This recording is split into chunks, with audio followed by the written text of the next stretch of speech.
My name is Jimmy Purdy, shop owner, master tech, transmission builder, and the host of the Gearbox Podcast. Here I talk with new and seasoned shop owners, as well as industry professionals about day-to-day operations within their own shops and all the failures and successes that come along the way. From what grinds your gears to having to shift gears in the automotive industry, this is the Gearbox Podcast. So your podcast is a lot of getting into the diagnostic processes? Honestly, no. Carm Capriotto, who it's under his umbrella of the Aftermarket Radio Network, I guess had been planning or scheming to have me do my own show for quite a while. And I think initially the idea, before it was named or anything was recorded, was it would be very technical. And I'm like, but there's so many things I'm interested in. I'm so very interested in the personal stuff too, like psychology and theories, be it just business management theory, be it game theory, economic theory, physics. There's so many things that I'm interested in and want to talk about and would want to talk about. So the name Diagnosing the Aftermarket A to Z was to try to encompass that. That is just, if it can be tied into anything to do with the auto repair industry, be it the industry itself, the businesses, the shops, the technology, or the people operating in it, it falls under that. And that's kind of, I think I've ran the gamut. Like, there's no stone that I want to leave unturned. Yeah, that's everything. I mean, from what I tell my CPA, anyway.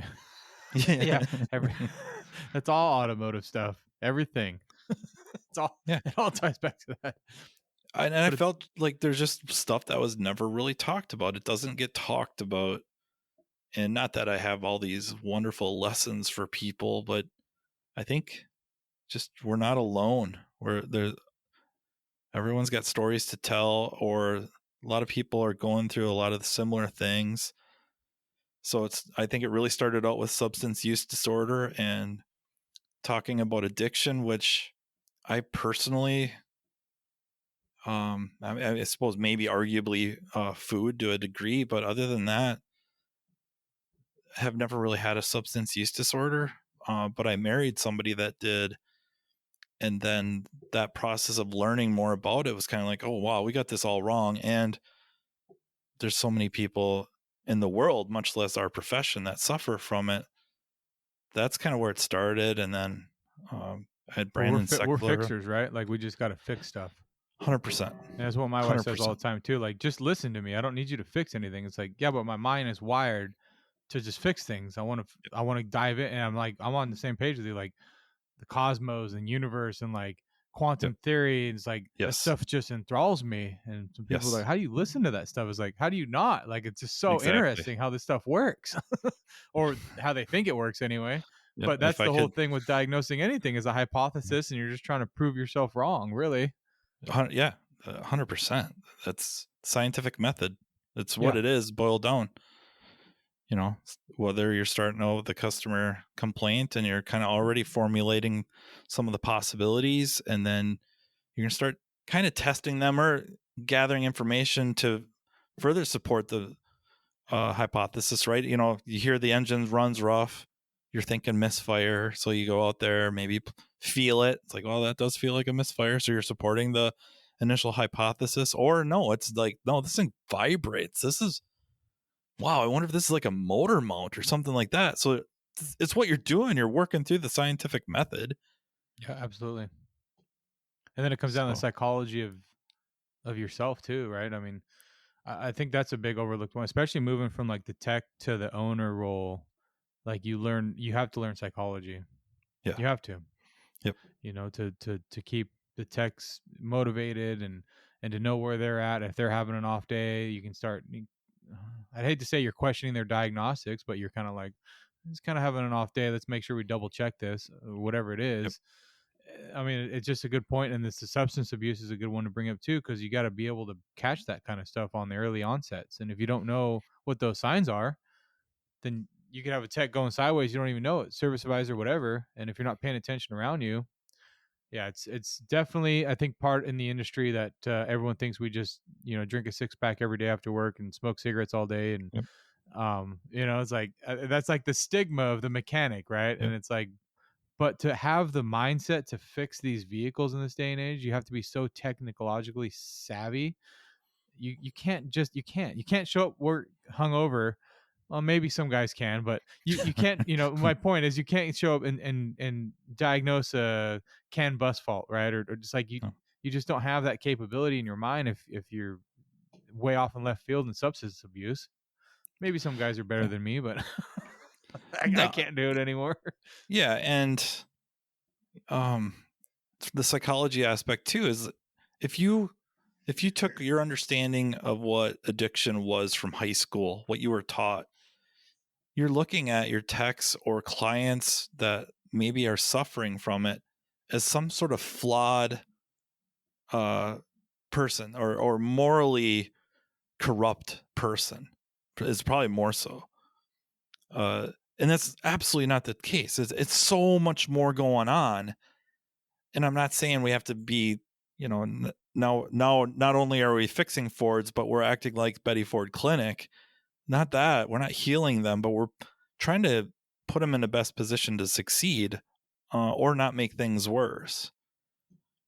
And I just find that stuff very important. And then, like you said, maybe be able to pick up on signs early on before something bad happens, or things go really off the rails. And then, like you mentioned earlier, fixer personalities, like what can we do? Okay, first thing, you got to stop doing it, and I'll help you dry out or something like that.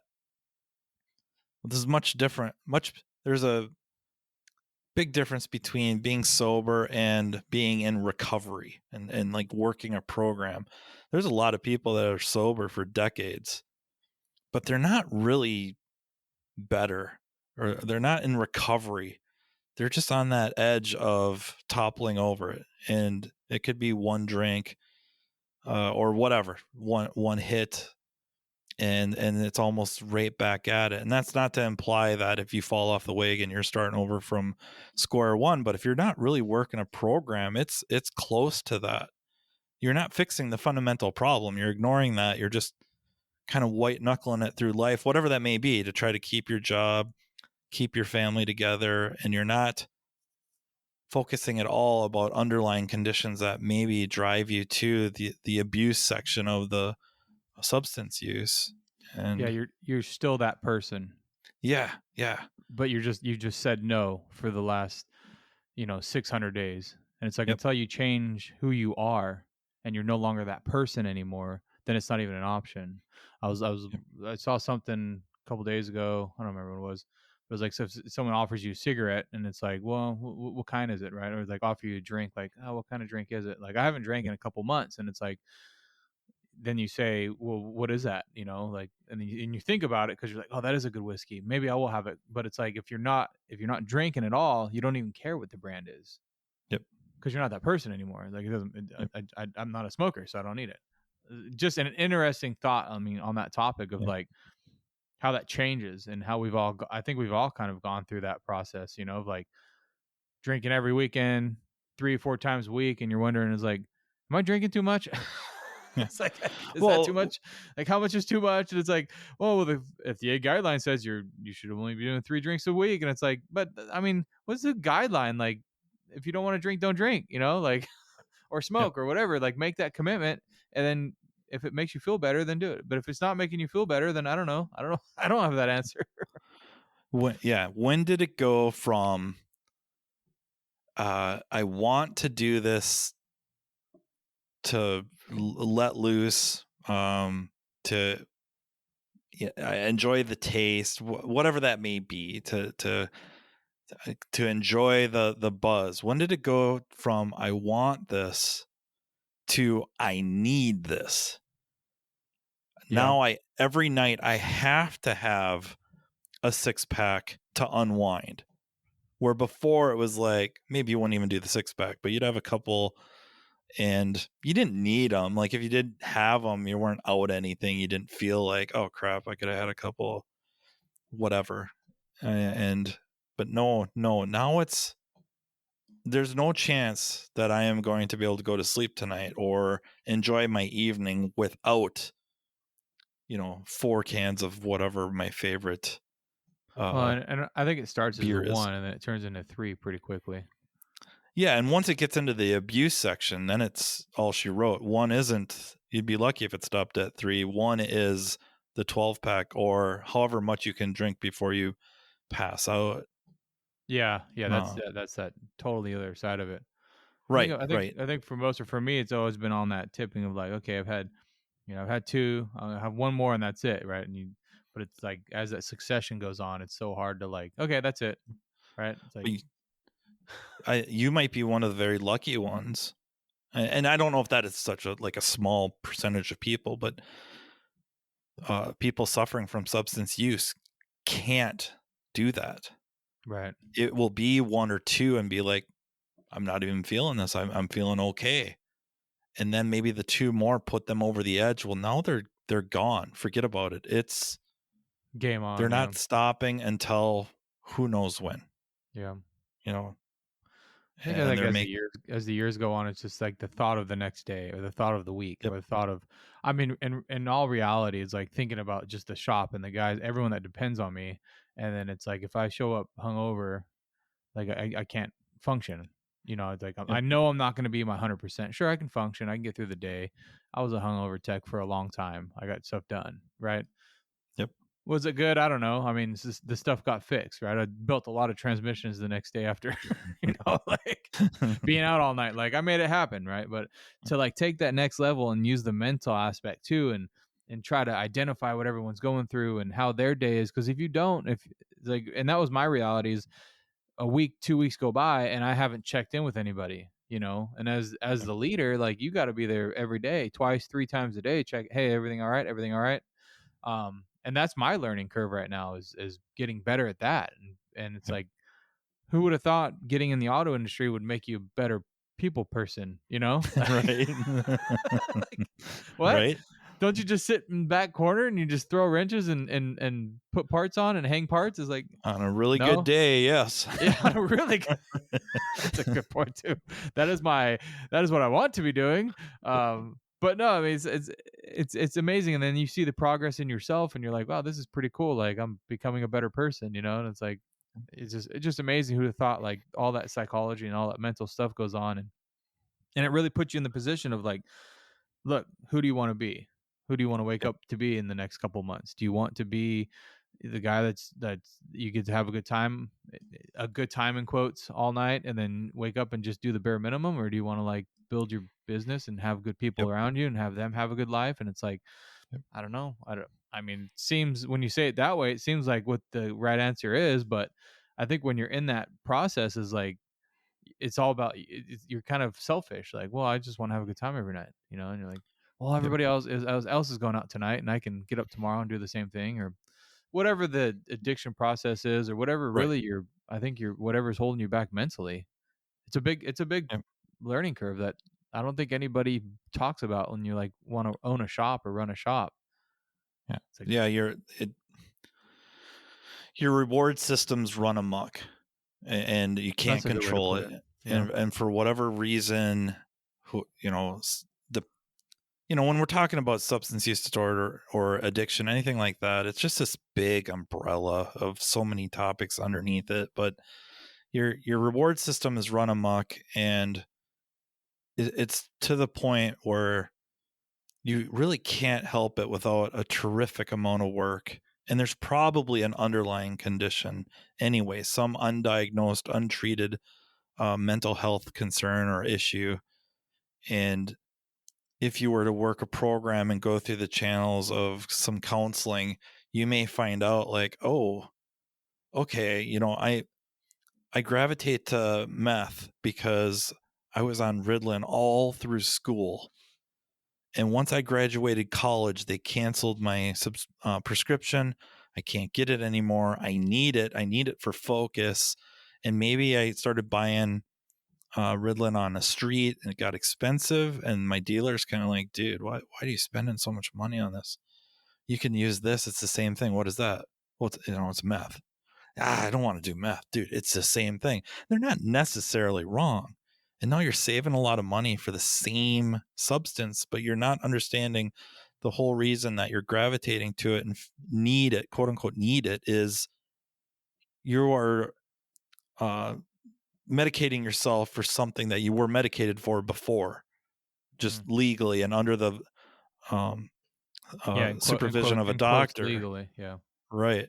And so now if you go in and can address the underlying causes and maybe get another treatment program or learn how to deal with your ADD or ADHD, you won't need the meth anymore. Maybe get onto something legal. Maybe find out you don't need anything. And now you can use this ADD, ADHD part of your brain as almost like a superpower for fixing cars. Yeah. And it really is. Like, there's some really good benefits, and I think it's why we do have a lot of real successful techs that have ADD or ADHD and have substance abuse issues. Correct. Usually self-medicating, trying to help with their focus. And you said something else that I found very interesting, and we can get away from the substance use topic, though. It's like when you want to be who you want to be and you're learning about psychology and all this, I think it's also figuring out that you don't have, every client doesn't have to be your best friend. They don't have to all like you. Like, you can find out that you can run a profitable business that helps you achieve your goals, helps your everybody that works within your company achieve their goals, and provide the services to your clients. And they may not be your best friend because you're charging them fairly. They look at it as being, well, God, you're kind of expensive. It's like, yeah, but they want the buddy price. Whatever. Yeah. Can you hook me up? Like, hey, I come in here and I talk to you all the time and drink your coffee and we're laughing. I thought we were kind of friends. Like, well, no, not really. And that you can do this. We are friends. Why don't you support my business? Yeah. Why is this friendship thing a one-way street for you? Like, I'm the one with the overhead. You're the one that just needs a vehicle. You can walk. And I'd say, like, in a negative connotation, but you get my point. It's like, friendship's kind of a two-way street. I'm providing a service, taking time out of my day to help you. And so you need to return that favor and support my business so you can come back next year and do the same thing. Like, yeah. Especially when we get into like real friends, like they're not just clients that hang out and talk to you and you get along with. These are people you've known for years, and now they're expecting you to take care of them. Right. And not, it should be the other way around, where they, whatever the price is, if I can afford it, let's do it. I trust you. If you want to do something for them because they're your friend, that's on you. That's for you to do. Right. But they don't have any expectation for it. And then if there's something that they can do for you, it's kind of the same way. If they're a landscaper and you commission them to build you, something in the back around your deck, you're going to pay full price. And if they elect to take care of you or do something of a discount, you may remember that next time they have their vehicle in. But it's a whole different set of rules without expectations.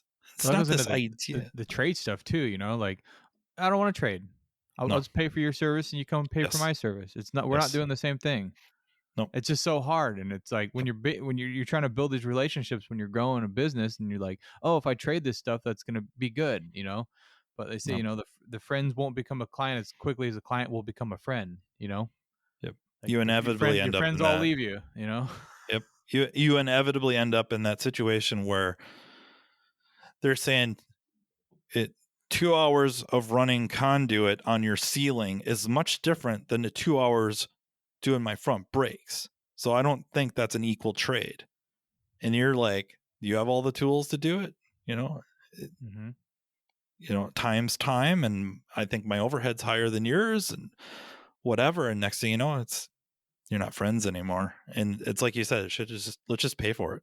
However much it is. Yeah. There's no, it never seems to work out. No, just never works out. Very rarely. I'm sure there's other, there's always a circumstance, but it's It's usually the ones that are fairly successful and they just don't care. 2 hours is 2 hours. Okay. 2 hours is 2 hours. But if they're needing to make a little bit more money, all of a sudden it's not so fair anymore. And now, and vice versa. It's like, hey, you know what? 8 hours to put that engine in your truck is much different than the 8 hours, that you spent with a backhoe. yeah. Yeah, something like that. You're never going to find it apple to apples unless you estimate. But of course, everyone's going to fudge the numbers and make it look right. And so, and then everyone feels like someone's getting over on the other one. And it's like, it just never, and like you said, then all of a sudden you're not friends. Just like that, over that. And it's like, all you had to do is just write me a check and I'll write you a check. And then we can write this stuff off and everybody's happy, Yep. But on your point of making everybody happy, that is part of it, is like, you're trying to make a friend happy. You're trying to make a client coming in happy. And it's like, just say no. Yep. It's fine. There'll be another one come through the door behind them. That's like, man, that's been a hard struggle for me. I mean, in the last 5 years, is like, it's still, just to this day, it's so difficult to see it being slow and not immediately want to start dropping prices, immediately want to start doing discount, immediately start taking in that stuff, and it's like, oh, it's been quiet around here and I need to make sure everyone's busy. Maybe we should, take on that diagnostic from that other shop that called, like, go ahead and bring it in. I'll look at it for you. And then 4 or 5 hours later, I'm like, why am I doing this? Like, this is what I should be doing, but it's so difficult to get out of that mindset. But it's just like you said, it's like, you don't need to make everybody happy. You got a friend that's like, oh, I've had it to 4 or 5 other shops. So like, well, keep looking, because I don't have time for that, Yeah. Or I need a substantial amount of money down, or this is going to be time and material. If nobody figures it out and it takes me however long, that's what the price is going to be. It's easy to say. What's your right? process on that for you? Is like taking something like that in? Are you like, I mean, it goes back to that mental aspect of like quantifying that situation and who the client is, what the vehicle is, and it's like, but how do you ticket that number on it, and without getting them into $500 worth of diagnostics? And then it's like, well, I still need a little bit more time. Then it's like, how many vehicles out there are you really going to spend 5 hours diagnosing? If you really know what you're doing, because that's the other side of it. You get guys that, oh, I need a $300 retainer to diagnose this, and you're looking like, wait a second, where are you spending all your time? There's only so many things it can be, and you got to come to the point, in my mind at least, to say, you got to cut to the chase and say, okay, look, you got to make a call. Like, I don't know. That's just how I look at those processes. It's going to be a 1 or 2 hours kind of assessment. Can I get an hour on this thing to just get a feel of what I'm up against? And depending on the situation, a lot of times they're diagnosed in that whatever amount of time, Yeah.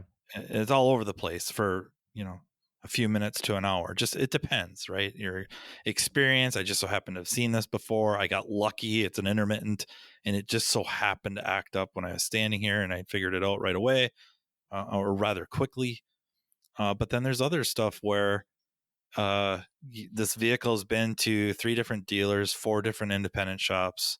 It's a weird network issue, and I don't know how I'm going to figure this out in under, 4 hours or more. I don't know. If it's intermittent, that's a good. Yeah, that's a good, and then it's on them.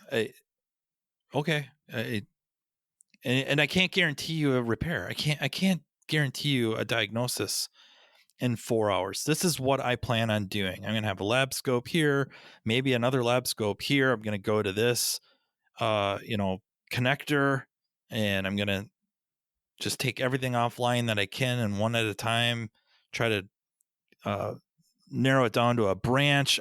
Here's my strategy.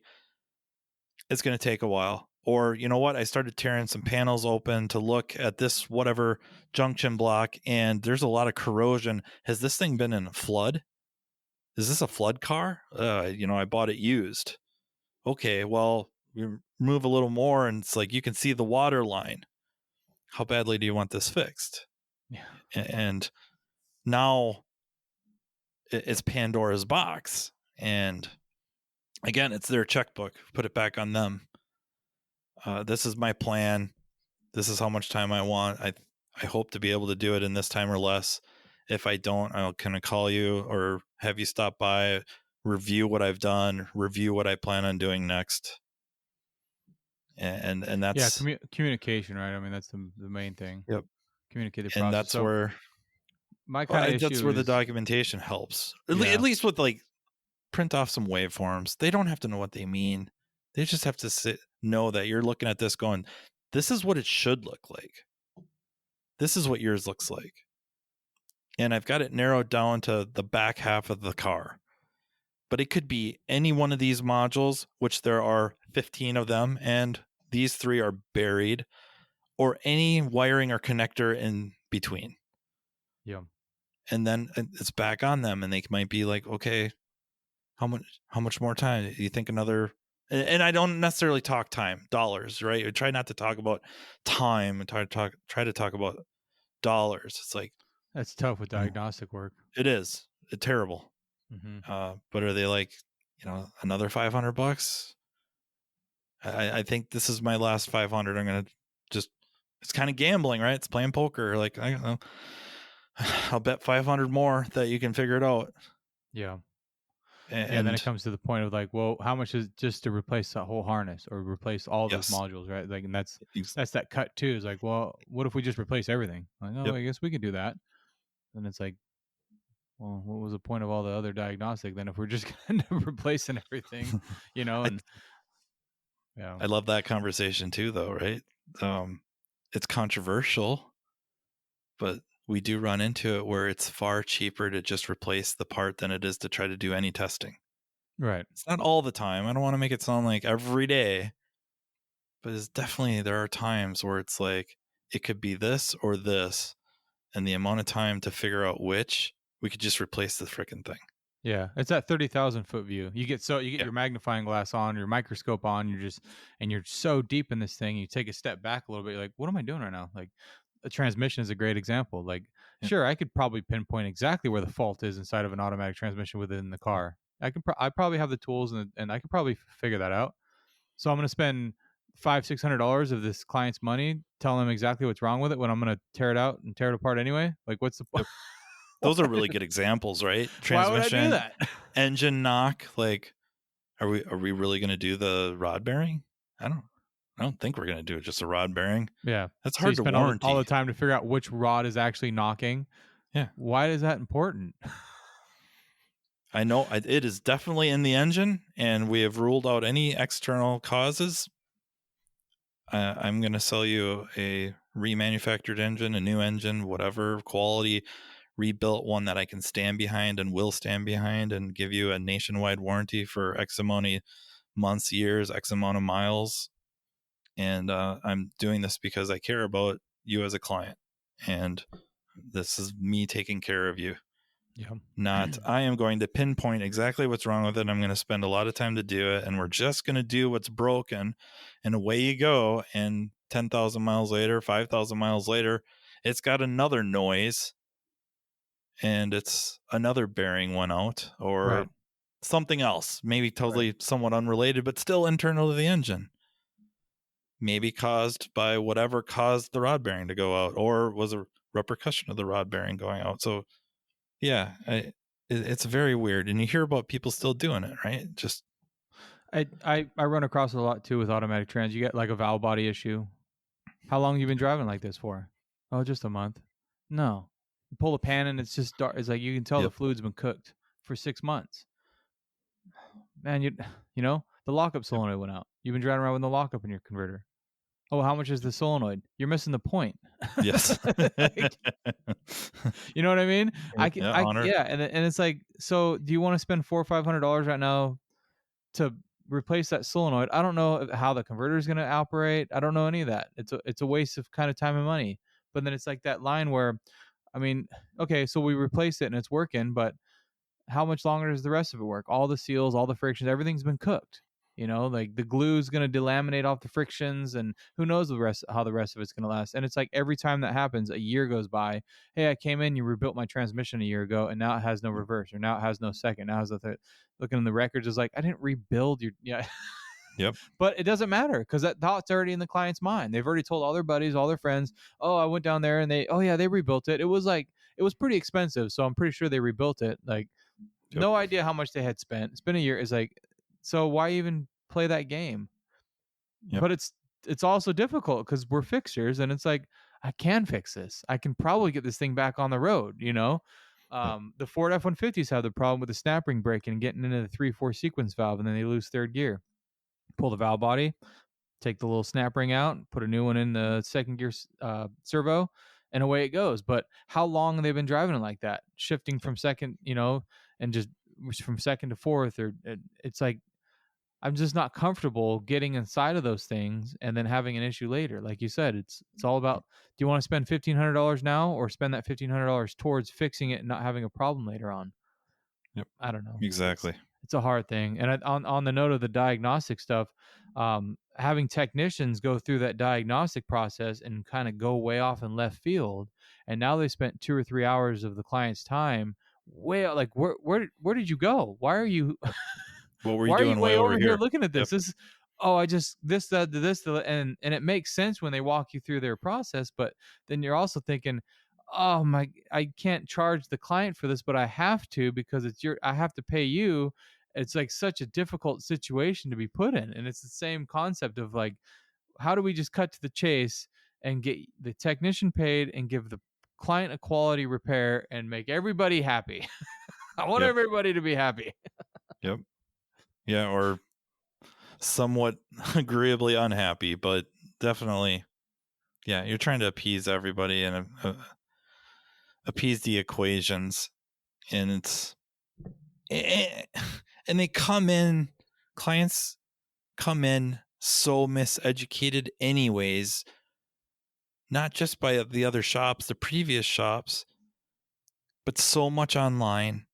It just gets so oversimplified. And I don't want to go the other way either and just say, oh, everything's just so complex either. Not always. But when it is, it's really complex. Yeah. And they're coming in still under the idea, like, and this happens, customers will come in and they'll say, hey, I'm supposed to talk to Matt. Somebody told me I need to talk to Matt. And they wait to talk to me. And I come out there and they're like, I had my car to so-and-so and they looked at it and they did this and it didn't work, or they want to wash their hands of it. They said that you probably have a computer that will tell you more than what they have. Right. And on a very, very rare occasion, that might be true, but usually that's not the case at all. Whatever I have is not going to be for equipment is not what's going to be the difference between me figuring this out and them not. But that's their idea, is they drop their keys off, and for X amount of dollars, I am going to plug whatever magic machine into their car, and it's going to spit out what's wrong with it, and I'm going to fix it. And they're just so miscoached. And I don't think it's any ill intent by the other shop, and maybe even the YouTube videos or whatever streaming service that it's just ignorance. I mean, that's all there is to it. It's just ignorance, and it's just like the asking how much. I think a lot of the time I get clients ask me how much something's going to be, and it's really just because they don't know what else to ask. I agree. Yep, I agree with that. What else do you ask? Like, Yep. I've never taken my vehicle in for service. I've never been able to afford it. That's the whole reason why I do what I do. I couldn't afford to fix my own stuff, so I had to figure it out. And now here I am. So I've never experienced that. So I couldn't even quantify exactly what it is they should be asking, right? But I think I've come to the conclusion it's like they're just calling around. And I had a guy the other day call and wanted brakes, and it's like, sure, you get the information, you go through your sales thing, and obviously you go, okay, so why are we doing brakes, right? Well, it's got 100,000 miles on it. I figure it's due. Are it making noise? Is it pulling? Like, you go through your thing. It's like, no. Okay. And it kind of caught me off guard. I've had a call, I don't really answer the phone too much anymore anyway, but it kind of caught me off guard. It's like, well, why do you want to bring it in for brakes then? I just figure it's due. Do you just want to do the brakes? Like that, you just want to schedule that? Yeah, it's got 100,000. I'm sure it needs it. okay, well, let's do this. Let's back up a little bit, and we go through this because we always do the inspection process on everything. It's like, so let's do the inspection, and then we'll let you know what it needs because you got Yep. 100,000 on. There's probably a lot of other things. Let's not spend money on doing brakes if you need if you actually need other things. It's like, oh yeah, that sounds good. Let's do this. And it was just such an interesting phone call because it just like, what do you call and ask for? It's like I'm calling around for a doctor and I'm trying to get, my yearly checkup. And it's like, I don't even know what I'm asking for. And they're asking me, well, what's wrong? I was like, well, nothing's really wrong. I just, That I know I just, of. I just can you tell me? That's why I'm calling. And Yeah. so I kind of related those two conversations because I call around for a doctor and they're asking me what's wrong. And I feel like I should be telling them something. Like, I feel like I have this, my back hurts, or something. It's Yeah. just like, I should just tell them something so I can just get the appointment made. Because if I say nothing's wrong, maybe they won't take me in. I don't know. It was just an interesting I was hoping thought. you could just run me through a machine like Idiocracy, except get the probes in all the right ports, and then tell me what's wrong, and just don't tell me I'm just effed up. Can you at least make the probes different shapes and sizes so we don't mix those things up, please? Why are they all the same? No. I'm That's sorry. funny. This one goes in your mouth. This one goes in your butt. Whoops. Like, oh, it was already in my mouth. Watch that movie if you guys haven't seen that. It's fantastic. It should be Gatorade on the plants. Yeah. It's got electrolytes. It's got to be good, right? Yep. Oh, that's funny. Yeah, it's the same concept though. It's like, I just tell me what's wrong, like give me an inspection, I guess, or something. I don't know what to ask for. Yep. But interesting to have a phone call like that, and it's the same when they call for pricing and how much for a transmission. Well, why do you need a transmission? Who told you needed a transmission? Why aren't you there to the place and have the people that told you need a transmission do that? Yep. So you're calling for prices, like, and then you go through the whole sales pitch, not the cheapest, and it's just interesting. And it's like, what are you looking for? What is it that would appease you? You want it cheap because it's not going to be good. I don't know. Yep. And I've gotten in the process too. If I'm looking for service work, electrician, plumber, or whatever, it's like I just want to pay the one that's like, I don't know, not the most expensive, obviously, but it's like I've gotten to the point where it's like get what you pay for. Yep. I don't want to call a guy off Craigslist. I want to call the guy that's got like a good Google rating, and it's like they answer their phone on the second ring, and it's like, I don't know. You do it so much in your own business and you realize like, wow, as I do this and implement these things, we have become better. And I know we provide a good service. So I know if someone else is doing that, they're going to provide a good service. Yep. It's just interesting. Yep. The mindset. Yeah. I want to call somebody that, like you said, answers on the first few rings, actually seems happy I did call, that I chose to call them. Yeah. Not bothering them. And then, yeah, has a reputation for doing good work. And maybe they're a little higher on the spectrum of quote unquote cost. Maybe they're not. I don't know. The whole cost thing's just such a rough discussion with people because they will freely acknowledge on many, many things that if you spend a little bit more initially, you're going to save in the long term. They'll freely acknowledge this. But then when it comes to their car, okay, maybe shop A is $100 more for that front brake job, and shop B is, whatever, going to maybe use a little more economical parts. Maybe they have a slightly lower labor rate. And when they leave, neither are going to make noise. Neither of them are going to pull. And maybe they might last about the same amount of time. But the thing that ends up happening with shop A is if there is an issue, shop A, with no hesitation, takes care of it. Assuming a warranty type. Mm-hmm. There's no questions, and they're apologetic. Let me run down. Where do you work? We'll go get the vehicle. We'll retrieve it. We'll verify the issue. And they get the invoice, and it's $0. And they tried to minimize the hassle, where shop B can't afford to do that. They can't afford to handle this the right way. And maybe it's not just that you have to drop it off at the shop. They won't go and retrieve it. But also when they go looking, whether it's truly warranty or not, the bill has a dollar amount on it because they can't afford to do it for free. You didn't think about that. And now you're out more than $100. It costs you more. And that's not a regular situation, I don't think, except maybe probably not on brakes. But I see it over and over again where it's kind of short-term thinking on the client's part, and I get it. It's money you don't want to spend. It might be money you don't have, but if you're playing the long game, if you're playing the long game here, I'm not saying the most expensive shop always, but the shop that has the reputation for maybe being a little, expensive, but doing good work, and especially taking care of you when things go wrong. Like that's when the value really manifests itself in auto repairs, when things go sideways. Now the shops that can afford to take care of you do. And then the ones that can't afford you don't, because they can't. It's almost like doing the real loss leader oil changes. At some point, they have to find something wrong with your car. They can't afford to keep giving away this labor and parts and whatever. They can't afford to keep losing money when they're doing this service. At some point, whether it's the shop itself setting that expectation with the techs, or paying the techs, compensating them in such a way that only really rewards them if they find something wrong, they will find something wrong, quote unquote wrong. Right. It's just, that's the way it works, because it has to. And to get clients to think a little more that way, and it doesn't have to always be like, come to my shop, but to start thinking in that kind of strategy of long-term cost savings, rather than initially looking at one bill going, well, $550 for the same job, I guess I'm going to the cheaper one.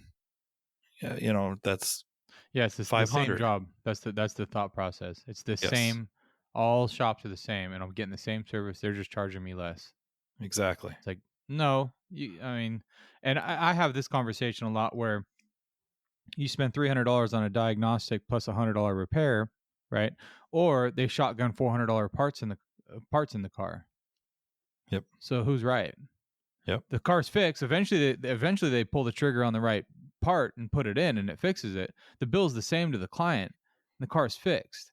But one shop spent $300 on a super technical diag and got it right the first time with one part, and the other shop just threw every part that's on Identifix at it until one of them finally fixed it, and the bill ended up being the same. It's like, so who's right in that scenario, But I think it just comes down to the shop and the shop you want to run. There is no right or wrong, but like you said, one shop's going to be super busy because they just spent a lot of time putting a lot of parts on, spent a lot of time on that vehicle as a shop, where the other one had one diagnostic technician working on that shop.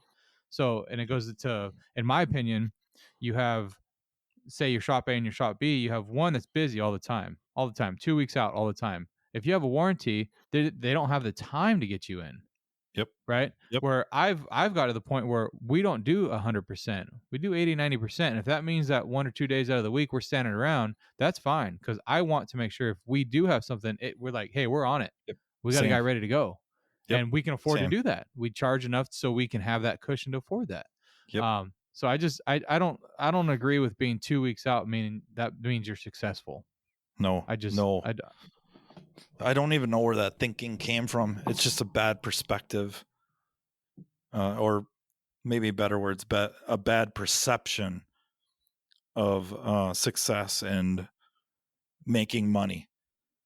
I'm just not sure where they came up with that. But we're the same way. Try not to be booked out that far.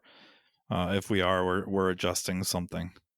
Hey, you shouldn't have to be, right? I mean, you should run your numbers and have everything be profitable and not have to be. Yeah, it's nice to be busy. It's nice to see the weeks booked out, but not at 110%, No.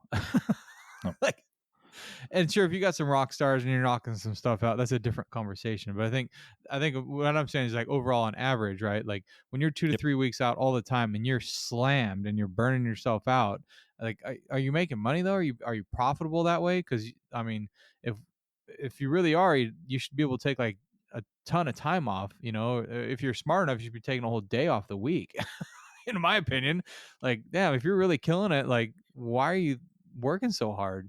I just don't understand it. I think it's a misconception. The busier you are, the more successful you are, and there's another process in there that that's just on the same kind of thought of like the definition of success.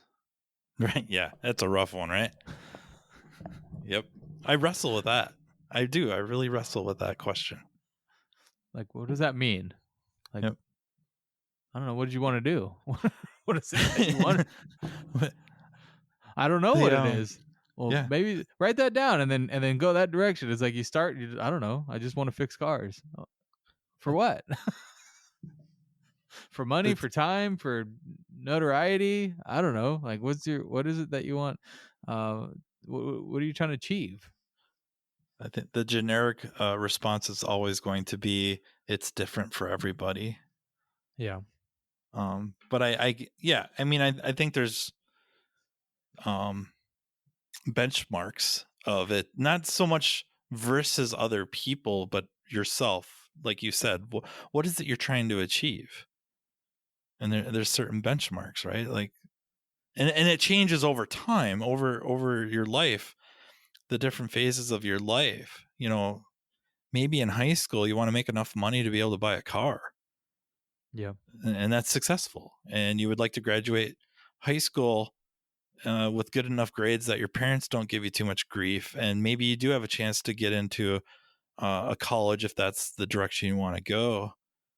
And then the stuff like that. And then as you're working, it's okay. I would like to upgrade vehicles. My beater high school car isn't going to cut it. I would like to buy a house. I would like to meet somebody, something like that.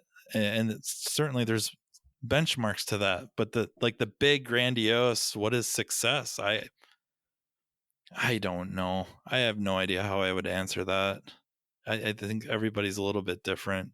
Some people feel wildly and arguably are wildly successful when they just have good personal relationships, strong families where everyone's happy, healthy, productive, whatever, and live otherwise financially fairly modestly. They feel they're wildly successful.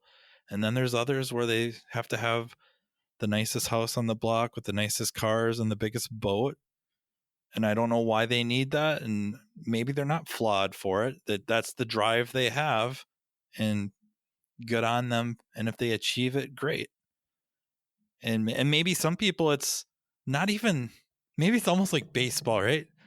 That you walk up to the plate and you grab a bat and you swing as hard as you can at the good pitches and lay off the bad ones. And if you smack one out of the park, great. But if you got up there and at least swung at the good pitches as hard as you could and laid off the really bad ones, that was a pretty good opportunity. That's a success in its own. Yeah, that's a good analogy. Yeah. You know what I mean? Yeah. I think there's a saying almost like shoot for the stars. But if you only make it to the moon, that's pretty good too. Yeah, I mean, like you said, the main thing is trying. Yeah. Once you get up every day and you're like, and you have a goal set and you're trying to get to it, you're gonna swing and a miss. And I think a lot of people just they stop. I tried and I failed. Poor me. That's it. Yep. You know. Yep. And they may look at somebody else and go like, why did they get up there and hit a double or whatever, get on base? And some of it's just they're better than you at whatever we're talking about. Yeah, or they just took the time to figure it out, or they took some of the lows and instead of feeling sorry, they figured out how to get it. I like that image of success, and everyone thinks it's a staircase. And as long as you put one foot in front of the other and keep climbing the staircase, success is at the top, and you'll get there. And it's like it's not. It's like that the dips. It's all the crevasses and the ditches that you get into, and it's linear. It doesn't go up, because you could be successful and the next day you're down in the bottom of the pit.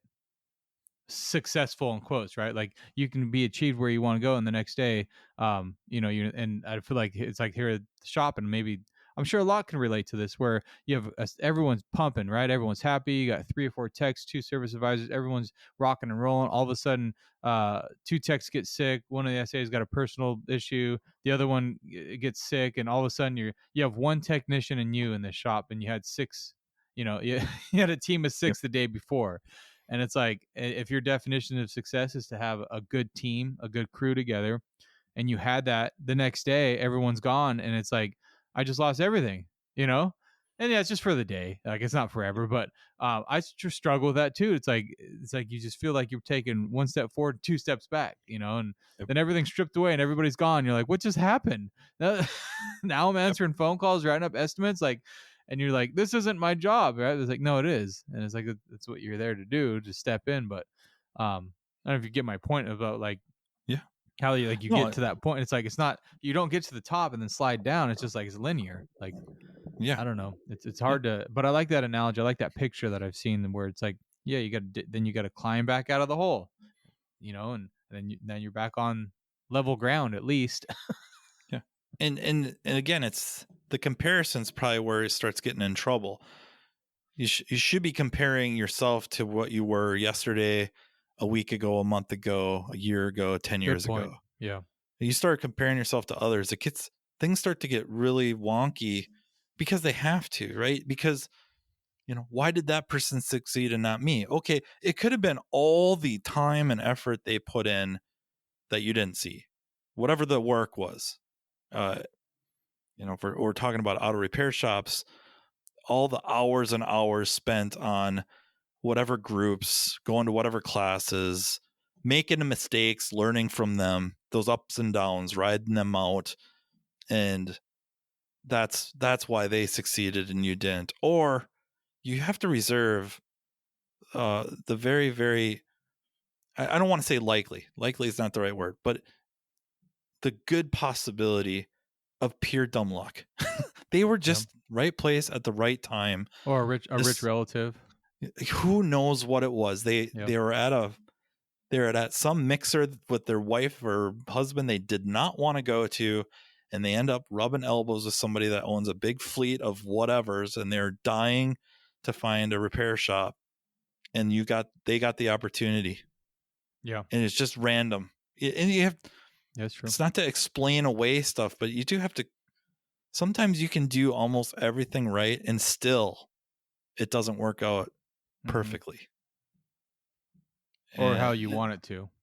Right. And it's not to license you to be like, oh, well, it's bad luck.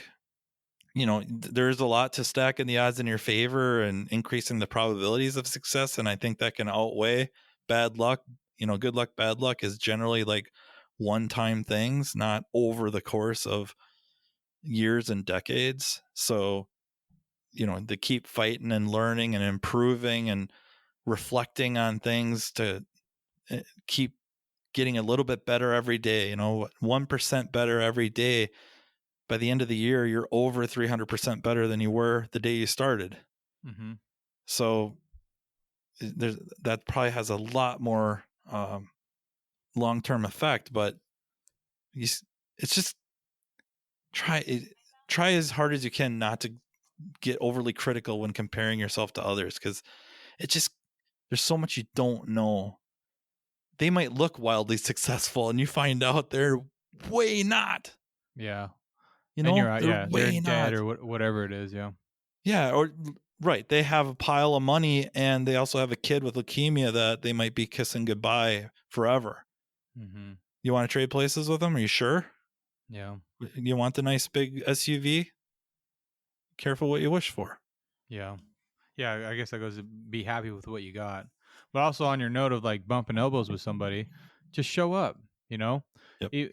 I think one of my biggest marketing, I don't know if I call it marketing, but I gained a lot of really good clients. There was a local jiu-jitsu dojo that I started going to, and I went there for myself. I was going there because I was going through some hard stuff, and I was just like, I did wrestling in high school. Like, I just feel like I just, I need to go get my hands dirty, Yeah. like I just need to go like choke some people out, and the camaraderie I learned there and the clients that I gained there, it's like, It was amazing. It's like, I didn't even think about that. I got there, I just went there for myself, and I started realizing, I was like, wow, like once you get to know these people this intimately, like we're pretty Yeah. close to each other. There's a lot of Figuratively cuddle. and literally. Yeah, a lot of cuddling going on, and so you just gain a lot of trust, and it's like, oh, you own an auto shop? Oh man, I'm gonna start. And it's like, I still see the cars today, and that was years Yeah. ago, for some of them, and it was just show up to these places, just go out there and be social. And I think going to And those mixers and those chambers events is like those. I think those are the pivotal differences, because you can market all you want and say you're the best, but unless they go meet you and shake your hand, you talk to them for 10 minutes, it's like, it's huge. And it's just, yep. I just want to touch on that because you brought that up, and it's like, just get up in the morning. Yep. Get up at 6 o'clock in the morning, go to the gym or whatever your routine is. And I guarantee for 2 weeks, nothing's going to happen. Right. Yep.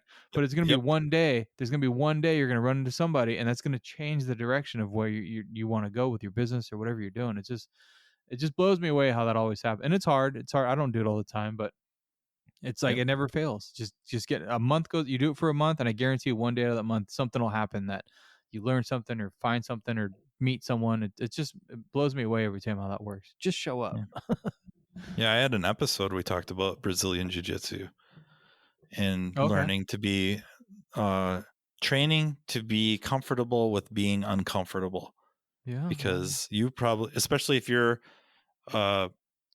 rolling with somebody that's a higher level, especially like a couple belts higher, chances of you having a lot of success are low, and they're going to have you in some very compromising positions. They're just going to toy with you. Yeah. And at some point you have to learn to be kind of comfortable being uncomfortable so that you can find the way out. Mm-hmm. It isn't just as simple as, they have you in a guard or mounted, although mounted is probably a pretty good example. How are you going to get out? How are you going to reverse this?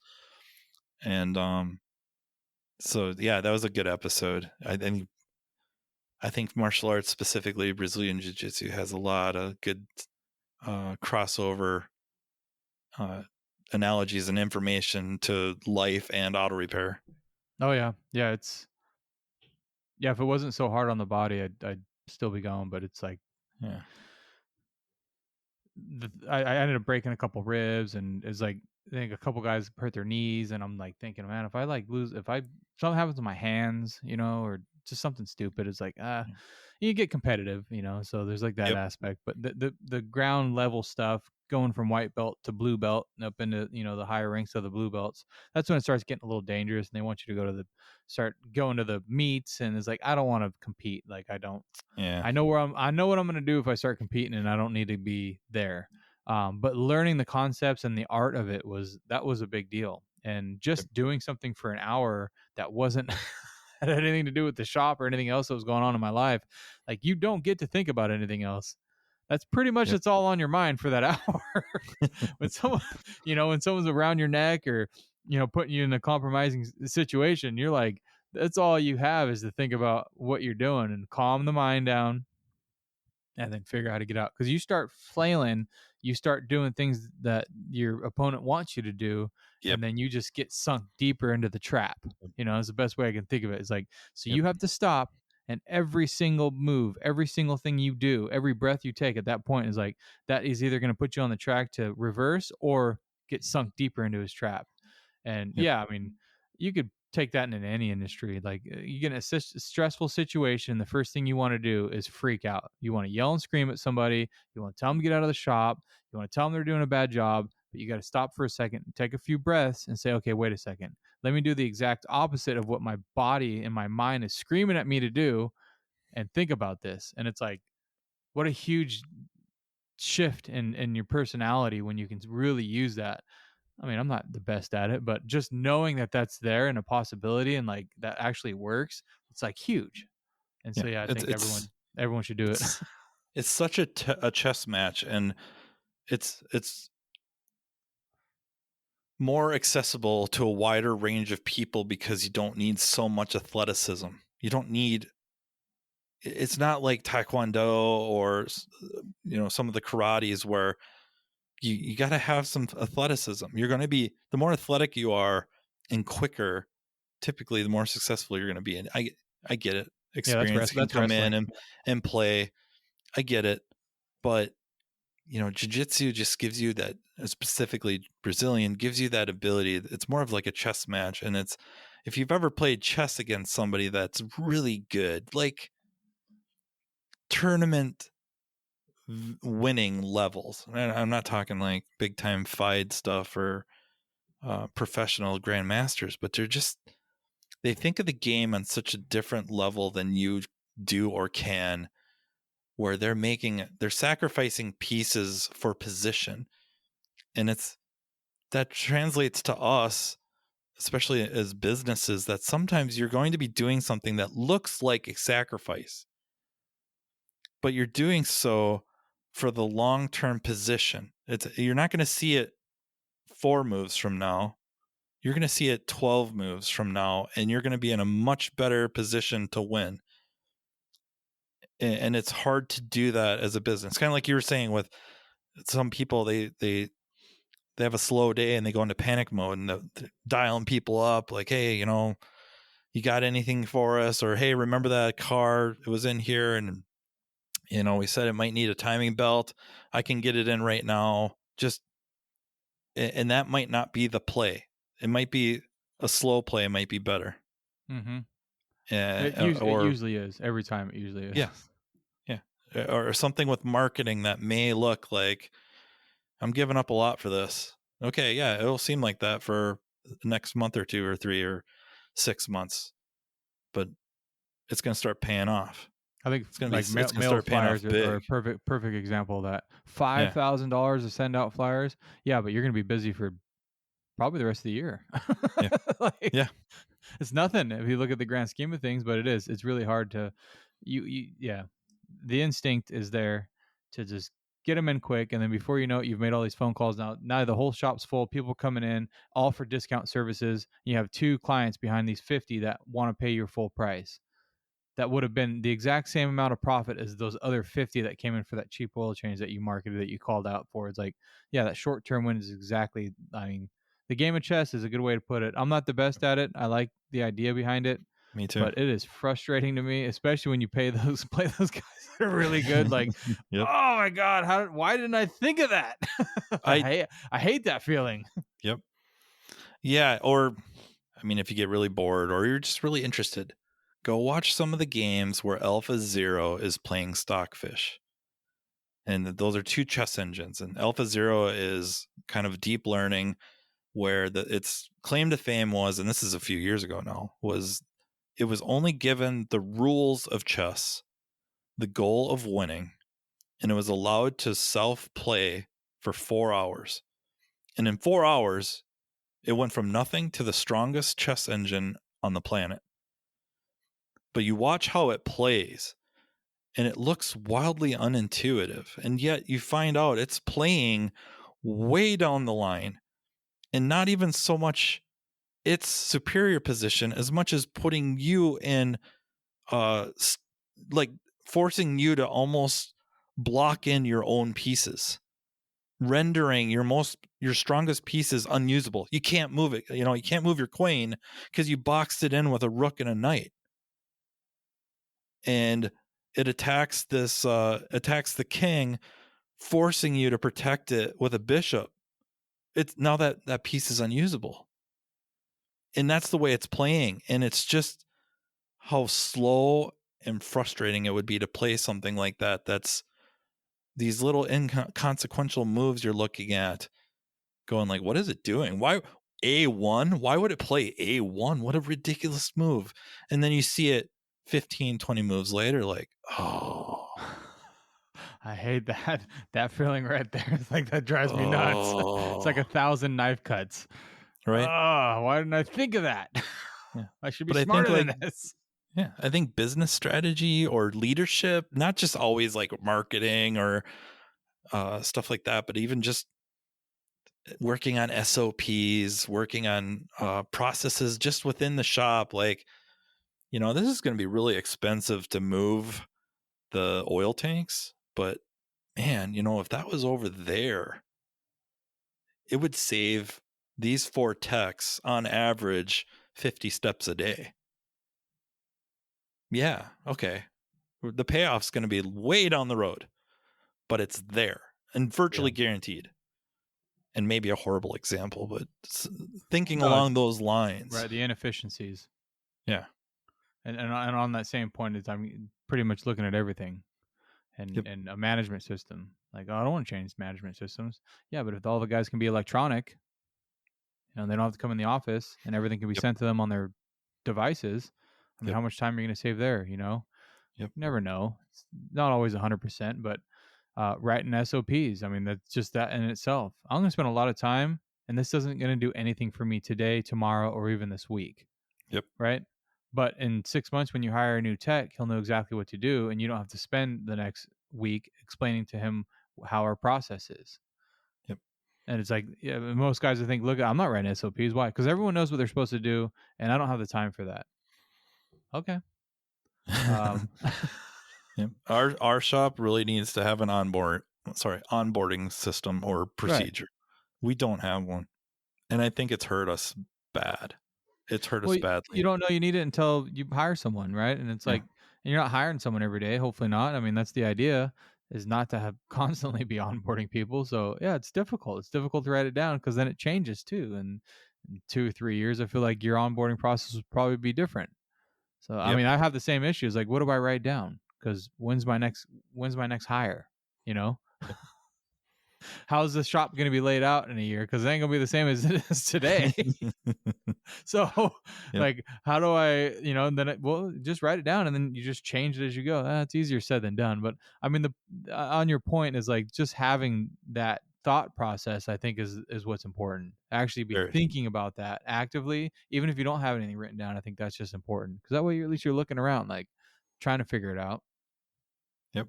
It's tough. It's tough to try to just step back and try to look at things from a different perspective, and not just physically, but also mentally. Like, how can I check myself out as a owner, manager, technician? How can I step back, or employee?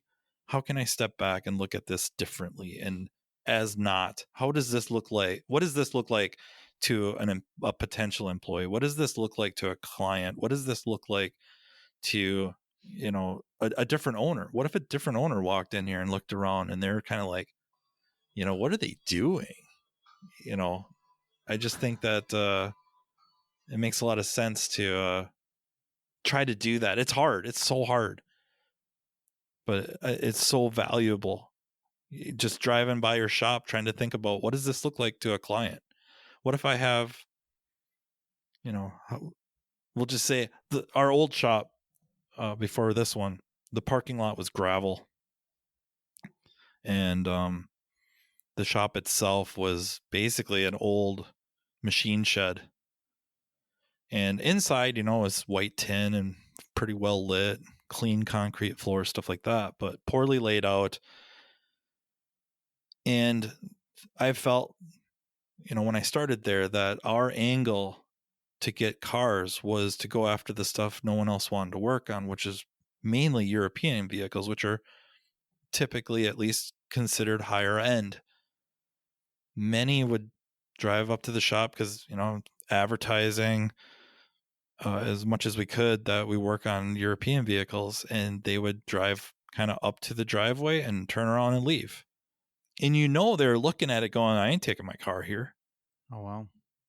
And that. And so it really forced the issue of size, location. Like there's many reasons for us to get out of that place. One, proximity to the Mississippi River. Not every spring, but many springs we flooded, and we couldn't work for a few days or a week. We're also located like literally right next to train tracks. So every time the train went through 6 times a day, forget about talking on the phone, forget about talking to a customer at the counter. You had to wait for that train to go by, and the trains are long.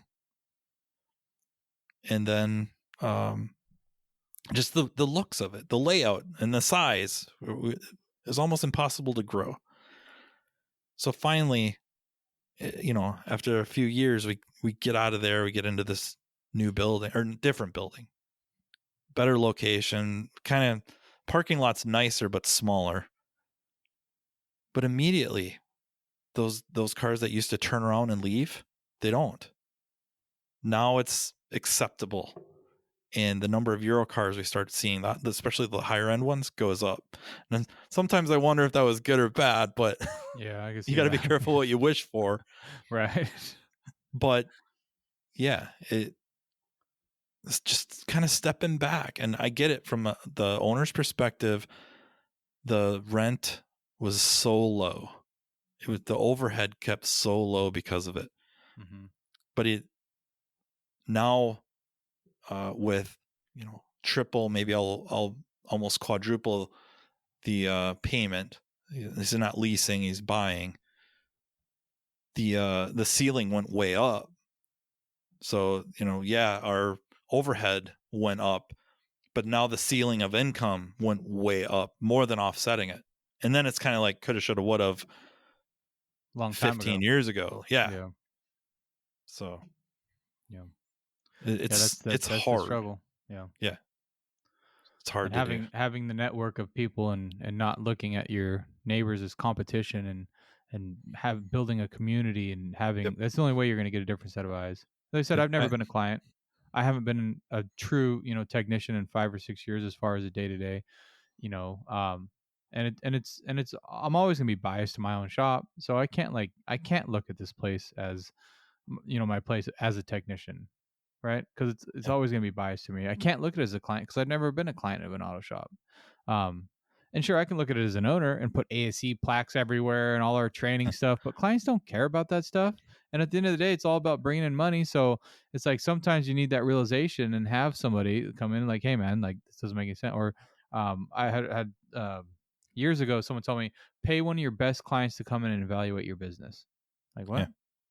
Like just take one of them that a frequent client or even a first time one and give them a discount service, give them a free service, and just ask for a true evaluation when they walk in, how they feel. Because anybody can go on Google and give you a 5-star, and the Karens go on there and give you a 0-star for no reason. But it's all invaluable. It doesn't. It's just a game. That's all it is. It doesn't tell you anything, in my opinion. Like it's just a game. But it's like, really ask one of your good clients, like, hey, what do you think? Have them look around. Oh, I saw that greasy footprint, on all your light switches. Like, oh, you're right. I didn't really ever look at that. Like little things, it's invaluable. Yep. But Yep. yeah. And for our clients, it was the smell. They would walk in and you could smell that it was an auto repair shop. So we went to great lengths to eliminate that. Redoing, of course, painting, new drop ceiling, new flooring, and air exchange system that separates the waiting area, office area from the shop completely. So the only way air from the shop gets into the customer waiting area is somebody leaves doors open. And now when they walk in there, you can't tell by the decor, you can't tell by the smell that you're walking into a repair shop. I take it as a compliment, maybe not, maybe I'm biased, but when people open that front door and walk in and go, is this an auto repair shop? Is this automotive? Is this Riverside Automotive? That's I take that as a compliment. Yeah, like I get that. Because in their mind it could be, who knows what, a clinic. I don't know. Well, you just set the expectations. Yeah. In that one moment, you just set the client's expectations. Yep. And it's like, you can't pay for that. I mean, no. I guess you did pay for it, but you definitely paid for it. But yeah, it's a big compliment. Well, cool, man. I appreciate you coming on. I really appreciate you having me. This is a blast.